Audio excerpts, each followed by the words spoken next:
જીવિત મારા બાપા હાલમાં એમની સેવામાં એમના હિસાબે ક્યાંય નીકળી શકતો નથી, પણ આજ 12 બીજના ધણીએ ત્યાં વાવો કર્યો છે ને એમને શાંત રાખ્યા હતા. હું ભજનો 12 બીજનું બીજ ભરી આવી ગયો ત્યારે આ બાપ વિશે આ 2 કડી ગાવાનું મન થાય ત્યારે એવી આંગળી પકડી એ મારા એ બાપને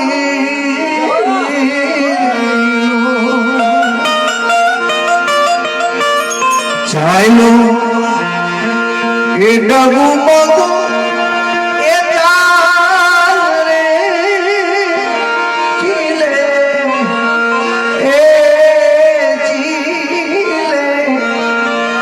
એ ચડાવ્યો એ મારા બાપને કે સોફેલ રચાયો મેરે